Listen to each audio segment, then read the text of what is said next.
Hi hello నమస్తే. Welcome back to our channel. నేను మీ ప్రసన్న. ఎలా ఉన్నారంతా? బాగున్నారా? నేనైతే చాలా హ్యాపీగా ఉన్నాను. పిల్లలు ఇంట్లో ఉండి వాళ్ళు మనల్ని ఏదన్నా చేసి పెట్టమని అడిగితే వారి చేసేదాకా మనకి మనశ్శాంతి ఉండదు, చేసి పెట్టేదాకా వాళ్ళు కూడా మనకు మనశ్శాంతి ఉంచదు కదండి. సరుకులు కొందామని డీమార్ట్కి వెళ్ళామా, అక్కడ గులాబ్ జామ్ ప్యాకెట్ కనిపించి మా అబ్బాయి గులాబ్ జామ్ ప్యాకెట్ తీశాడు. అది తీసినప్పటి నుంచి గులాబ్ జామ్ చేయమ్మా అని అడుగుతున్నాడు. సరే కదా అని గులాబ్ జామ్ చేయడం స్టార్ట్ చేశాను. కాస్త డిఫరెంట్గా చేశాను, చాలా బాగా వచ్చింది. టేస్ట్ వైజ్ చూస్తే సేమ్ యాజ్ ఇట్ ఈజ్ అలానే వచ్చింది. సరే మీతో షేర్ చేసుకుందామని వీడియో పెడుతున్నాను. లాస్ట్ వరకు స్కిప్ చేయకుండా చూడండి. మామూలుగా గులాబ్ జామ్కి మనం వాడేది పంచదారతో చేస్తాము, కానీ ఇక్కడ నేను డిఫరెంట్గా పటికి బెల్లంతో చేశాను. ఇంట్లో పటికి బెల్లం అవైలబుల్గా ఉందండి. సో ఇంట్లో పటికి బెల్లం ఉంది కదా అని ట్రై చేశాను, బాగుంది. ఇప్పుడైతే గులాబ్ జామ్ ప్యాకెట్కి ఒక ప్యాకెట్కి ఎంత పంచదార అయితే తీసుకుంటామో అంతే క్వాంటిటీలో పటికి బెల్లం పొడి తీసుకోవాలి. పటికి బెల్లం తీసుకొని చిన్న ముక్కలుగా చేసి మిక్సీకి వేసి మెత్తని పౌడర్లా మిక్సీ పట్టుకోవాలి.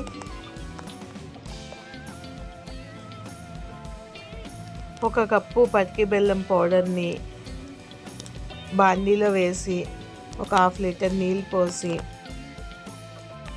పటికి బెల్లం పొడి అంతా కూడా నీళ్ళల్లో కరిగించుకోవాలి. పటికి బెల్లం నీళ్ళను వడకట్టుకోవాలి. ఎందుకంటే పటికి బెల్లంలో ఏదన్నా చిన్న డస్ట్ అది ఉంటే కనుక మనం వడకట్టిన వెంటనే దాంట్లో వచ్చేస్తుంది. ఆ పటికి బెల్లం పొడి నీళ్ళను వడకట్టి మళ్ళీ బాండీలోకి తీసుకుని లేత పాకం వచ్చే వరకు నీళ్ళని మరిగించుకోవాలి. పాకం అంటే పెద్ద పాకం రానవసరం లేదు, లేత పాకం వస్తే సరిపోతుంది. గులాబ్ జామ్కి ఎలా అయితే పాకం పెట్టుకుంటామో సేమ్ అదే ప్రాసెస్లో చేసుకోవాలి. కొద్దిగా ఇలాచీ పౌడర్ కలుపుకొని పక్కన పెట్టుకోవాలి. పంచదారతో పోలిస్తే పటికి బెల్లం ఆరోగ్యానికి చాలా మంచిదని చెప్తుంటారు. ఇప్పుడు గులాబ్ జామ్ పౌడర్ను తీసుకుని ఒక బౌల్లోకి తీసుకుని దాంట్లో కొద్దిగా నీళ్ళు పోసుకుంటూ పిండిని చపాతీ పిండిలా చేసుకోవాలి. నీళ్ళు చాలా తక్కువ పడతాయి, ఎక్కువ పోసుకుంటే మళ్ళీ పిండి మెత్తగా అయిపోతుంది.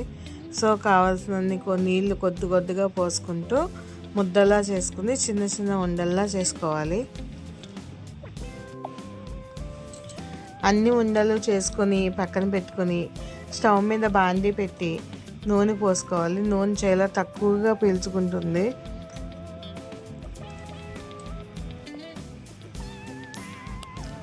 నూనె పెట్టుకున్న బాండీ కొంచెం లోతుగా ఉన్నది అయితే మనకి గులాబ్ జాములు ఈవెన్గా ఫ్రై అవుతాయి. నూనె కాగిన తర్వాత స్టవ్ సిమ్లో పెట్టి గులాబ్ జామ్ ఉండల్ని అందులో వేసుకోవాలి. వేసుకున్న వెంటనే కలపకూడదు, కదిపితే విడిపోతాయి. అవన్నీ వేసిన తర్వాత వెంటనే గరిటె పెట్టి కదపకుండా జస్ట్ ఇలా పట్టుకొని ఇలా షేక్ చేస్తూ ఉండల్ని అటు ఇటు కదుపుతూ సమానంగా గోల్డెన్ కలర్లో వచ్చేలాగా వేయించుకోవాలి. అలా మనం ఎన్ని గులాబ్ జాములు అయితే చేసుకున్నామో అవన్నీ కూడా వేయించుకుని ఒక బౌల్లోకి తీసుకుని ముందుగా మనం సిద్ధం చేసుకున్న ఈ పటికి బెల్లం పాకాన్ని ఆ గులాబ్ జాముల్లో పోసుకోవాలి. ఆ పాకం కూడా మళ్ళీ వడకట్టుకుంటూ పోసుకుంటే మనం ఇలాచీ పొడి వేసాం కదా, ఆ ఇలాచీ పొడిలో ఉన్న తొక్కలు గింజలు అలాంటివి ఏమన్నా నలగకుండా ఉన్నవి ఏమన్నా ఉంటే కనుక మనకి వడకట్టుకున్న దాంట్లోకి వచ్చేస్తాయి. ఓన్లీ ఇలాచీ ఫ్లేవర్ ఒకటే మనకి గులాబ్ జామున్లోకి వెళ్తుంది. గులాబ్ జాములు అంటే అందరూ చేసేవే, కానీ ఇలా పటికి బెల్లంతో ఒకసారి చేసి చూడండి. మనకి పంచదార కంటే పటికి బెల్లం చాలా మంచిదే కదా. పంచదారని ఆపేసి పటికి బెల్లంతో చేసుకుంటుందండి. అలా తిన్నందువల్ల మనకి ఎక్కువ పంచదార తిన్నట్టుగా ఉండదు. టేస్ట్ వైజ్ అయితే ఈక్వల్గానే ఉంది రెండిట్లకి. ఇంకొకటి, పెద్దవాళ్ళు ఏదైనా ఉంటే షుగర్ ఉండి వాళ్ళు స్వీట్స్ తినను అని అనుకుంటే అలాంటి వాళ్ళు కూడా ఈ గులాబ్ జాములు తినచ్చు. ఎక్కువ కాదు, కొద్దిగా తినచ్చు. ఎంత హెల్త్కి మంచిదైనా అది కూడా స్వీటే కాబట్టి షుగర్ పేషెంట్లు ఏదన్నా ఉంటే తక్కువగా తింటే మంచిది. పటికి బెల్లం జీర్ణక్రియని మెరుగుపరుస్తుంది, శరీరానికి బలాన్ని ఇస్తుంది. మనకి రొంప దగ్గు అలాంటివి ఏదైనా వస్తే పటికి బెల్లం వాడమని చెప్తూ ఉంటారు.